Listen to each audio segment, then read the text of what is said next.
सभी छोटे बड़े श्रोताओं को सुनीता भटनागर का प्यार भरा नमस्कार। ऑडियो स्टोरीज के हमारे चैनल कहानी जगत में आप सभी का स्वागत है। हिंदी कहानियों की श्रृंखला में आइए आज सुनते हैं अमिता नीरव जी द्वारा रचित कहानी बहने के बाद। कभी यकीन ही नहीं हुआ कि आत्मा वात्मा जैसा कुछ हुआ करता है, जो ना बायोलॉजिकली कुछ हो ना साइकोलॉजिकली। उसका क्या निशान। कहते रहे कहने वाले कि उसका इतना वजन होता है और वह होती है तो कहाँ होती है। आत्मा मरती नहीं है, शरीर मरते हैं। लेकिन जितने शरीर मरते हैं उससे कहीं ज्यादा पैदा होते हैं। तो क्या आत्मा भी बनती है या जन्मती है? और जन्मती है तो फिर मरती भी होगी, क्योंकि दुनिया में ऐसा कुछ भी पैदा नहीं हुआ जो मरे ना। तो फिर बहुत सारे सवाल, बहुत सारे तर्क हैं जिनके जवाब नहीं मिलते। अपनी आत्मा को जवाब देना है या फिर आत्मा कैसे मानती है जैसे जुमले दरअसल आत्मा के लिए नहीं बल्कि नैतिकता और सामाजिकता के लिए हुआ करते हैं। बुद्धि कहती है कि हमें जो कुछ भी नैतिक अनैतिक बचपन से सिखाया जाता है हम उसके आधार पर ही व्यवहार करने लगते हैं और उसे ही आत्मा समझ लेते हैं। मुझे यकीन नहीं है आत्मा पर, लेकिन आज लगा कि शायद कुछ होगी, तभी तो चोला बदल गया है। अभी जो शशांक के साथ थी वह कोई और थी और मैं कोई और हूँ। कोई और थी जो उस पागलपन में थी, जिसके शिराओं में तूफान था और जिसका आवेग में सब कुछ बह गया था। वह सब जिसे उसने सहेजा था, उस आवेग के सामने वह हार गई थी, जिससे उसने लंबा संघर्ष किया था, जिसे उसने हर बार खुद से दूर धकेला था। लेकिन वह उन्माद बनकर हर बार आकर उसे चुनौती देता रहा है। आखिर तो वह लगातार के थपेड़ों में कमजोर पड़ ही गई और टूट गई। क्या वाकई इसे टूटना कहते? क्या उसने इतने से सुख के लिए इतनी लंबी यातना सही? क्या बस इतना ही था उसके संघर्ष का, खुद से लड़ने का, हार जाने का हासिल? इतनी सारी और इतनी लंबी प्यास की तृप्ति बस इतनी सी ही थी? और क्या ये इतनी सी तृप्ति के लिए इतने सारे बंधन हैं दुनिया में? चरित्र, नैतिकता, पवित्रता, बेवफाई और पता नहीं क्या क्या। क्या इस आधे घंटे के आवेग से मेरा पूरा का पूरा चरित्र खराब हो गया? क्या इससे मैं बेवफा हो गई? क्या मैं अनैतिक हो गई हूँ? उफ, जैसे पिछले 2 सालों में न जाने कितनी बार सिर घूमा था मेरा, आज भी उसी तरह से घूम रहा है। वह सारा उन्माद, प्रवाह, पागलपन सब बह गया, चला गया, कहीं खत्म हो गया और मैं पड़ी हुई हूँ यहीं किनारे पर अपने ढेर सारे प्रश्नों के साथ। लगता था कि सारी जद्दोजहद खत्म हो जाएगी उस छटाक भर तृप्ति के बाद, लेकिन हुई नहीं। फिर छटाक भर तो आज लगती है, तब तो बेचैनी थी, पहाड़ सी, समंदर सी, जिसका सिरा ही नजर नहीं आता था। या तो गहरी खाई नजर आती थी या फिर सिर्फ हर हराता पानी। गहरी कसमसाहट थी, मजबूरी और आवेग था सारे बंद तोड़ देने का, सारी वर्जनाओं को लांघ कर मन के साथ बह जाने का। कभी तो इतनी निराशा हुआ करती थी कि लगता था कि कभी ये मजबूरी खत्म होगी भी या नहीं। और आज जब पूर्वा मजबूरी को जीत कर इस पार खड़ी है तो सवाल दूसरी तरह से उठ खड़े हो गए हैं। क्या कहीं भी जीवन के किसी भी नुक्ते पर सवालों से निजात नहीं है? शशांक अब भी सो रहा है, उसके नंगे पेट पर अपना हाथ रखे, जिसके नीचे से पसीने का चिपचिपापन महसूस हो रहा है उसे। उसकी कसरती बाह के नीचे शिथिल पड़ा है पूर्वा का बदन, अधनंगा, तृप्त, थका हुआ, श्रांत। क्या जिसने भोगा वह मैं ही थी? अब ना तो वह भोग था और ना ही वह अतृप्ति थी। अब तो एक दृष्टा है जो पूर्वा से पूछ रहा है, क्या इतनी सी बात के लिए इतना संघर्ष किया था? और क्या वह प्यास इतनी बड़ी, इतनी अहम थी जिसके लिए इतना संघर्ष किया? कौन थी अतृप्त? किसको थी प्यास? शायद वही थी जिसने भोग लिया। और फिर मैं कहाँ हूँ? मैं कौन हूँ? और यहाँ इस बिस्तर में अपने से 10 साल छोटे इस 1.5 साल से परिचित पुरुष के साथ क्या कर रही हूं, जिसके साथ मेरा कोई रिश्ता नहीं है और ना ही कोई रिश्ता हो सकता है। उफ। पूर्वा ने अपनी आंखें कसकर बंद कर ली, एक गहरी सांस ली। शशांक ने कुनमुनाकर उसे अपने और करीब खींच लिया। पूर्वा ने फिर से खुद को बेबसी में छोड़ दिया। वह वहां थी, वहां ही नहीं भी थी। वह वक्त का हिसाब करके खुद को चिन्हने की कोशिश कर रही थी, लेकिन कहीं ये कवायद बीच में ही दम तोड़ देती है और यहाँ बिस्तर में शशांक के साथ पड़ी पूर्वा उस पूर्वा की छाया भी नहीं पकड़ पा रही है जो अभी घंटे भर पहले थी, किसी तूफान को भीतर समेटने को आतुर, उस तूफान में बह जाने और खत्म होते जाने के लिए तैयार। वह कौन थी? पूर्वा ही ना। पूर्वा समझ ही नहीं पा रही थी कि संघर्ष तो उसका था और तृप्ति भी उसी की थी। फिर वह शांत क्यों नहीं हो पाई और शशांक इतना शांत होकर कैसे सो रहा है? उसके जीवन में उस गुजरे वक्त में जो नक्शा रहा होगा कैसा होगा? उसने कई बार कहा है कि उसे पूर्वा से प्यार हो गया है, लेकिन पूर्वा उसके प्यार को नकारती ही रही है। ध्रुव उसकी जिंदगी है, तो फिर शशांक उसके जीवन में कैसे आ धंसा? क्या शशांक उसके जीवन में उस रिश्ती अतृप्ति के रास्ते आ घुसा जिससे वह लगातार लड़ रही थी? शशांक ने करवट बदल ली थी और अब पूर्वा उसकी जकड़ से मुक्त हो गई थी। उसने धीरे से खुद को समेटा और पलंग से उतर गई। अंधेरे में ही वह वहां से निकली और बहुत एहतियात से दरवाजा उड़का दिया। वो ऐसी ही उदास सी शाम थी जब उसके मोबाइल पर ईमेल अलर्ट आई थी। मेल अकाउंट खोला था तो देखा रिमाइंडर मेल आई है। 6 महीने में समरी सबमिट करनी है और साल भर बाद प्रोजेक्ट रिपोर्ट। सारा ग्राउंड वर्क हो चुका है, बस डेटा की स्टडी करके एनालिसिस करना है और लिखना है। मुश्किल से 10-12 दिन का काम होगा ये, बहुत आराम से करे फिर भी, लेकिन पता नहीं क्या है कि मन ही नहीं लग पा रहा है। सच में पता नहीं है या फिर जो पता है उसे खुद से कहने में भी डर लग रहा है। 3 साल का अरसा गुजर गया है। यूं ही अकेले शुरुआती कुछ दिन तो जैसे सेलिब्रेशन सही था, देर तक टहलना, कुछ कैनवस पर रंग उकेरना, कुछ यूं ही पड़े रहना और जीवन में कल्पनाओं के रंग भरना। फिर धीरे धीरे अकेलापन लगने लगा था। फिर पता नहीं कहां से एक अभाव गहराने लगा। कैसे वह पूर्वा की जिंदगी में दाखिल हो गया समझ ही नहीं पाई वह। और अब तो ऐसा लगता है कि वह कहीं भी कंसंट्रेट कर ही नहीं पा रही है। कहाँ अटकी हुई है उसे पता नहीं, यह शायद पता है लेकिन कहने से सोचने से बचती रहती है। इंस्टीट्यूशन का काम चूंकि उसकी जिम्मेदारी है, इसलिए डे टू डे उसका काम शिद्दत से कर रही है, लेकिन व्यक्तिगत काम में एकाग्रता नहीं आ पा रही है तो नहीं आ पा रही है। मेल साइन आउट करके डेस्क से उठी ही थी, लेकिन खड़े होते ही लगा कि कहाँ, क्यों? एक नज़र अपने केबिन के बाहर देखा। लोग काम कर रहे थे, एक दूसरे की डेस्क पर बैठकर बातें कर रहे थे और कुछ लोग आ जा रहे थे। एक बार फिर उसने एक नज़र अपनी डेस्क पर डाली। बहुत बेतरतीबी से सामान यहाँ वहाँ पड़ा था। डेस्क फैलती हुई उसके भीतर उतर आई। भीतर भी सब कुछ बहुत बेतरतीब और अस्त व्यस्त पड़ा हुआ है। कब से पता नहीं।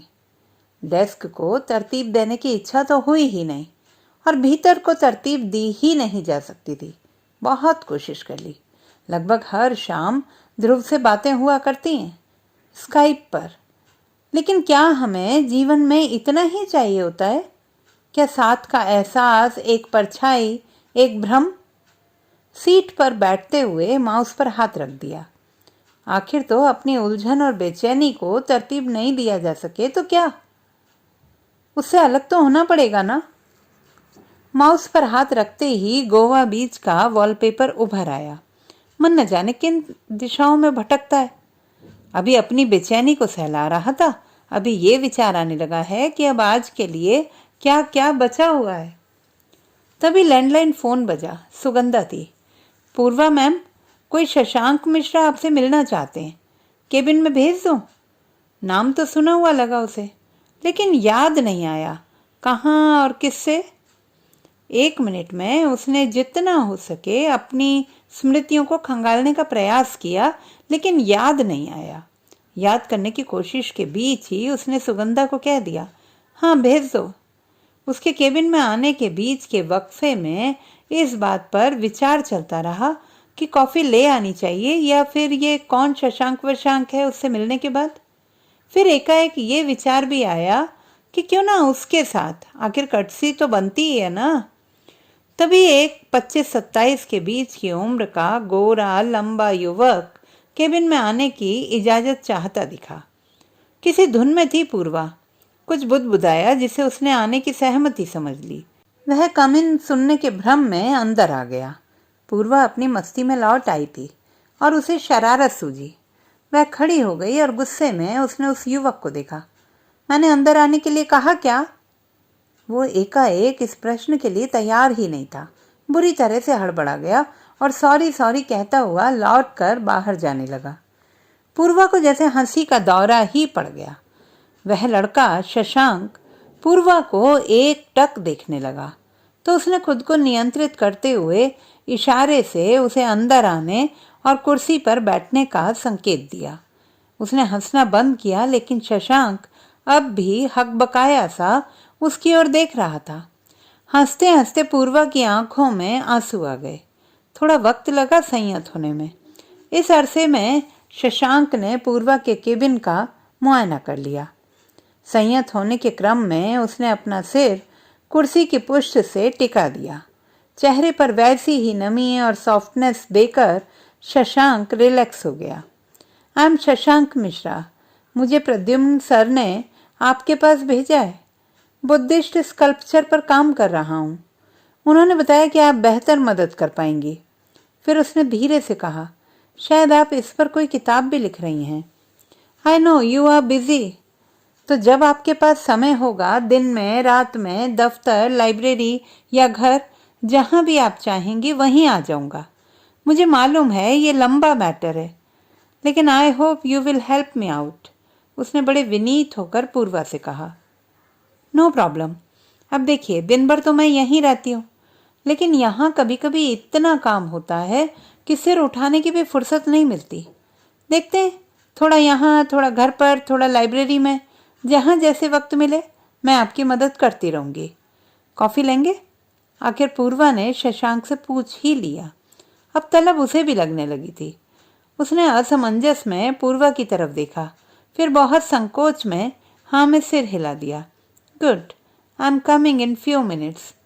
वह जब लौट कर आई तो उसके हाथ में 2 कॉफ़ी के कप थे।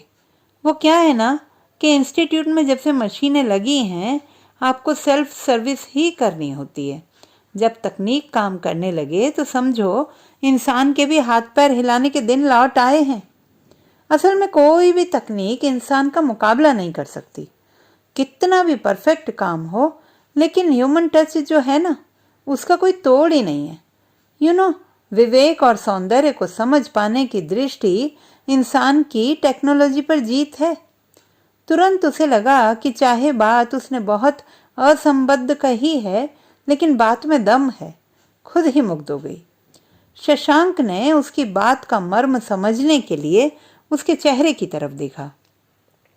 एकदम से उसे लगा कि ये बात अर्थ रखती है, लेकिन कितनी सहजता से पूर्वा मैम ने इस बात को कह दिया, बिना किसी बड़ी भूमिका और दर्शन पेश करने के दर्प के। असल में बात से ज्यादा महत्व तो उस भंगिमा का है। कॉफी पीते हुए कई इधर उधर की बातें हुई। पूर्वा ने शशांक से उसके काम और उसके जीवन के बारे में बातें की। काम की प्रकृति और उसमें लगने वाला समय और जरूरत भर धीरज की बात भी कही। शशांक और पूर्वा मिलते रहे। 2-4 बार पूर्वा और शशांक आसपास के म्यूजियम में भी बौद्ध स्कल्पचर को समझने के लिए गए थे। इन मुलाकातों में दोनों के बीच एक बेतकल्लुफ सी दोस्ती पनपने लगी। शशांक जैसे जैसे पूर्वा को जानने लगा, वैसे वैसे उसे महसूस हुआ कि उसके मन में पूर्वा के लिए दोस्ती से कुछ ज्यादा ही है। पूर्वा अपने से बाहर जब भी निकलती तो उसे शशांक पनाह सा लगता रहा। अब वह शशांक से खुल गई है और उससे अपनी उदासी और डर पर बात करने लगी है। शशांक कई बार उलझ जाता है। उसे पूर्वा की उदासी मोहित करती है, लेकिन बर्दाश्त नहीं होती है। उस दिन पूर्वा बहुत व्यस्त थी जब शशांक ने उसे फोन किया था। लंबा वक्त बीत गया था। वह शशांक की कोई मदद नहीं कर पा रही थी, बल्कि अभी तो 4-5 दिन हो गए उसकी ध्रुव से बात भी नहीं हो पा रही है। वक्त पता नहीं कहाँ और कैसे गुजर रहा है। दिन भर फोन देख ही नहीं पाई, या शायद देखा लेकिन ओवरलुक कर दिया। जो भी हो, उसकी शशांक से बात नहीं हो पाई थी। रोज की तुलना में घर पहुंचने में भी उसे देर हो गई थी। पता नहीं क्यों उसे ताला खोलते हुए एक अजीब सी दहशत हुई। वह कुछ देर उस बंद दरवाजे के इस तरफ अनिश्चितता में खड़ी रही। लगा कि भीतर भी कुछ ऐसा ही बंद बंद सा, घुटता सा है जो किसी भी सूरत में निकल नहीं पा रहा है। फिर जो करना होता है किया। उस उदास से ताले के मुंह में चाबी डाली और खोल लिया। सुबह जब गई थी तो रोशनी थी, जब लौटी है तो अंधेरा मुंह चिढ़ा रहा है। दहशत और गहरी हो गई। जल्दी से दरवाजे से लगे स्विच बोर्ड के सारे स्विचेस को प्रेस कर दिया। पंखा, लाइट, सब कुछ ऑन हो गए। रोशनी होते ही निराशा थोड़ी छंटी। मीटिंग में ही हैवी नाश्ता हो गया था, तो फिलहाल खाने के बारे में कोई विचार नहीं किया जा सकता है। चाय चढ़ाई ही थी कि फोन बजा। शशांक, आप व्यस्त हैं या फिर बीमार? उसने बिना हाय हेलो के सीधा ही सवाल दागा था। अरे नहीं नहीं, व्यस्त थी। कितना काम हुआ? थोड़ी अड़चन है, कब मिल पाएंगी? मन थोड़ा ऊब डूब हुआ था। किसी से मिल पाने की मनह स्थिति नहीं थी, लेकिन एकांत से घबराहट भी हो रही थी। उस असमंजस को शशांक ने भांप लिया था। तभी तो ये पूछने की बजाय कि मैं आ जाऊं, उसने कहा मैं आ रहा हूं। पूर्वा ने बिना कुछ कहे फोन काट दिया। शशांक आया तब तक उसने उसकी भी चाय चढ़ा दी थी। जब दोनों चाय पी ही रहे थे तभी तेज अंधड़ चलने लगा था। पूर्वा ने उठकर खिड़की दरवाजे लगाए। अभी शशांक ने कुछ फोटो और कुछ ब्लूप्रिंट्स खोले ही थे कि लाइट चली गई। देर तक दोनों उस अंधेरे में बैठे रहे, चुप। फिर पूर्वा अपनी कुर्सी से उठी तो शशांक के पैर से टकरा कर धप से गिर गई। शशांक हड़बड़ा गया और उसने पूर्वा को टटोला। पहले से ही कच्ची हो रही पूर्वा बह निकली थी। पता नहीं कैसे बांध टूट गया और वह सिसकने लगी। शशांक ने उसे समेट लिया। लंबे समय से बंधी पूर्वा के सारे बंध खुल गए और वह बह गई बहाव में। और अब शशांक उस किनारे पर है और पूर्वा इस किनारे पर। हर बार उसे ये एहसास होता कि वह इस अतृप्ति को हरा चुकी है। कुछ दिन उसे लगता कि वह जीत गई है हमेशा के लिए, लेकिन फिर वह अतृप्ति सिर उठाती है। फिर होता है संघर्ष और फिर वही जीत का भ्रम। वह सोचती है कि क्या वाकई कोई भी जीत या हार स्थायी नहीं होती है? हर चीज भ्रम है। हर चीज, हार जीत, पाप पुण्य, नैतिक अनैतिक, वैध अवैध। वह बाहर आंगन में आ खड़ी हुई थी। मालवा के पठार पर मानसून की आमद के दिन हैं। ठंडी हवा चल रही है। वह कुछ देर असमंजस में खड़ी है। मन किया नहा लिया जाए। शशांक अब भी सो रहा है जैसे वह कई रातों से जागा हो। नहाकर आने के बाद एक बड़ा मग ब्लैक टी बनाई और बरामदे में लगी आराम कुर्सी पर आ धसी। मीठी सी उदासी, उनींदा और अकेलापन था। चाय के घूंट भरते भरते उसे शिद्दत से लगने लगा था कि यदि यहीं मर जाए तो वह कितनी उदासी और गुत्थियां अपने साथ ले जाएगी। क्या वाकई यहाँ से कुछ साथ जाता है? पता नहीं। वह कुछ देर यूं ही अंधेरे में बैठी रही। लाइट अब भी नहीं आई है। हवाओं की ठंडक सांसों के रास्ते उसके फेफड़ों में भरने लगी है। उसने आसमान पर नजर फेरी। काले पर्दे पर भूरे भूरे से चकत्ते से उभरते और आकार बदलते बादलों को देखना उसे भला लगा। महसूस हुआ कि उसके भीतर की सारी काई साफ हो चुकी है। सारे वाद विवाद, तर्क, डर, तनाव, दबाव, सब कुछ बह गया है। अब सिर्फ एक शांत झील बची है, स्थिर, शांत, निशब्द। सारे द्वंद्व, सारे तर्क, सारे किंतु परंतु जैसे अस्तित्वहीन हो गए। भीतर सब कुछ ठहर गया था। उसे अपना भीतर बाहर बिल्कुल साफ और पारदर्शी लगा। खुद के हाथ में वह खाली पेपर सी आकर ठहर गई। वक्त को पेन बनाकर वह जो चाहे खुद से लिखवा सकती है। वह अपना लैपटॉप लेकर बाहर आ गई। बाहर बूंदाबांदी कब शुरू हुई उसे पता ही नहीं चला। उसने अपना प्रोजेक्ट खोला तब स्क्रीन के राइट बार में लगी डिजिटल घड़ी में 10:27 हो रहे थे। पास पड़ी तिपाई पर उसने चाय का मग रखा और प्रोजेक्ट पर ध्यान लगाया। उसकी चाय पता नहीं कब ठंडी हुई। लाइट आ चुकी थी। उसने चार्जिंग प्लग लगाया और एक गहरी सांस ली। डॉक्यूमेंट को पढ़ा।